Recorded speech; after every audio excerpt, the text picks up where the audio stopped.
Welcome to Jobbed Out, the wrestling editorial that reminds you that there used to be a time when the scariest phrase in wrestling was creative has nothing for you.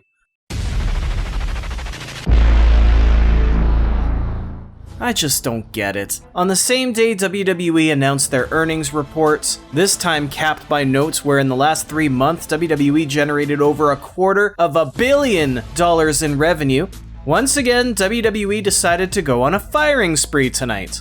While I'm sure more names may trickle out, tonight's latest round of budget cuts spread across the board. 18 names in total affecting seemingly every brand on the show, from Raw to 205 Live. The quick rundown. Eva Marie, who just returned to the company last year in a bid to spike viewership. Lince, Dorado, and Gran Metallik, the latter of which has been asking for his release for months. Former NXT champions Keith Lee and Karrion Kross, as well as their spouses, Mia Yim and Scarlett Bordeaux respectively. B-Fab from Smackdown, the female rep of Hit Row who just got called up in October's draft. Ember Moon, a former NXT Women's Champ and Women's Tag Champ.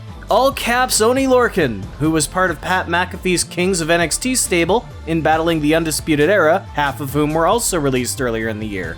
Katrina, Cortez, and Zayda, a pair of NXT women's talents, just further showing us how little WWE cares about building a future for their women's divisions. Called it. Harry Smith, or Davey Boy Smith Jr., the son of the British Bulldog who was rehired only last year and has been doing dark matches since. Franky Monet, the wife of John Morrison, who had been regularly featured on NXT alongside her dog Prince Presley. At the moment, I cannot confirm if Prince Presley has been let go too. There are a few performance center names as well. In these cases, it's likely their progress just hasn't been up to trainers' expectations, and WWE opted to cut their losses. Oh, and speaking of cutting your losses on performance center names, NIA JAX, arguably the most successful name of the bunch, multiple-time women's champ and women's tag champ, who seemingly managed to injure half the roster in the last couple years alone. Jax has shown a complete disregard for the well-being of her peers and has been living a gimmick just a bit too much lately, was also let go. For a long time, the general belief was that Jax was completely immune, as she is, of course, the cousin of The Rock. And for that reason, she's probably been the most protected name other than Roman Reigns for years. Lots of TV time, plenty of programs, a staple in that disaster of a WWE Women's Tag Team division. I know, I'm sorry, it sounds like I'm being sexist or I have a problem with the women. I don't, I promise you. Watch the video where I explained how WWE was destroying their women's tag divisions and it'll make much more sense. But of all the names released today, not only is Jax garnering the least sympathy, but it's also being argued that she might be the key to all of this. See, the buzz going around overnight is that many of these performers were let go due to insistence and refusal to get their vaccinations, cause, you know, the last 2 years have really been no big deal. I've spoken at length many times about this. I've had both my shots, you don't need me to start some flag-waving fight over whether or not you should get vaccinated. But what it really comes down to is the global traveling company says if you want to work here, you need to get this done. So yeah, WWE is within their rights to let their employees go if their employees refuse to abide by the terms of their deal. Doesn't matter if it's a COVID shot, a meningitis shot, a tetanus or HPV shot. When you're around tens of thousands of people per day, several hundred days a year, soldiers in the military have to do it going overseas for both their protection and the protection of the people around them. Otherwise, they don't have a job. So guess what? No, really, guess what? Because this is the part that's gonna surprise you. The idea that all these people were let go because many of them may be unvaccinated, I'm calling bullshit. I don't think that's true. Not just because Mia Yim and Keith Lee both got COVID, but very simply, if these people were fired for that reason, then WWE would just be right to say that's the reason. They didn't though. WWE has been using a blanket term for over 70 releases this year alone, and that blanket term has been budget cuts.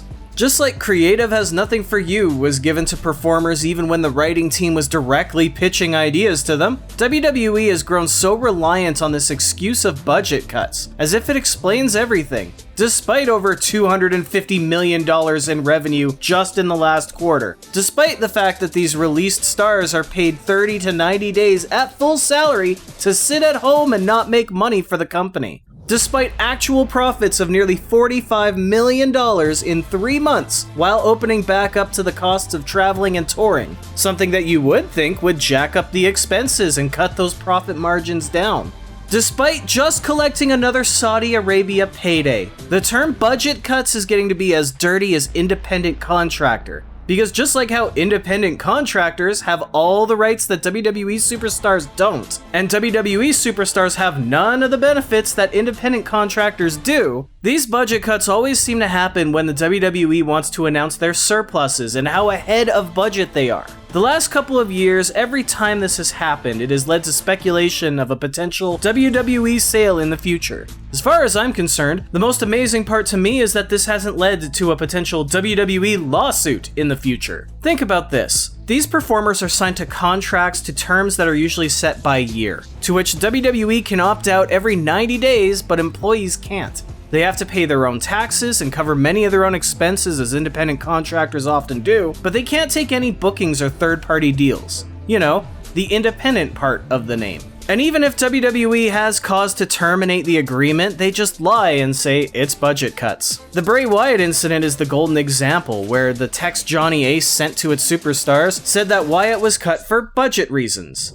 Even though word has since revealed that the issue is more likely behavior related, whether true or not. How has this not led to wrongful termination claims by employees? It's not like these performers don't have the means to get legal representation, and in many provinces and states, there are full government agencies specifically for this type of thing, when employers wrongfully let employees go and misrepresent the termination agreement.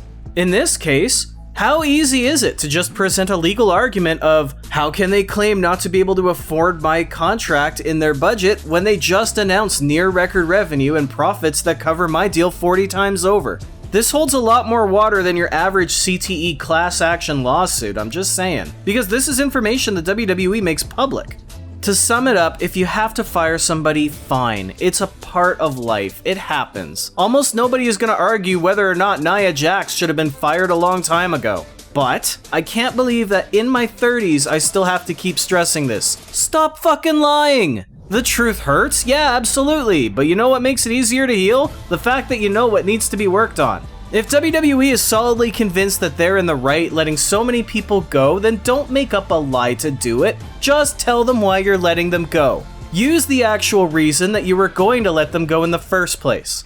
After all, if it's true and it's valid, why would you need to lie? Eva, you've fulfilled your purpose and there's nothing more we can do to make money off of you. Gran, Metallik, we just don't have anything for our luchadors, it's not gonna happen. Keith Lee, Vince just doesn't like you, I'm sorry. Franky, personally, we don't want to have to deal with your dog backstage, he keeps crapping in the bags, and we're tired of having to blame X-Pac for it. Nia, you're a menace and a danger to everybody you set foot in the ring with, and frankly, your ego's gotten out of control. Done. Easy.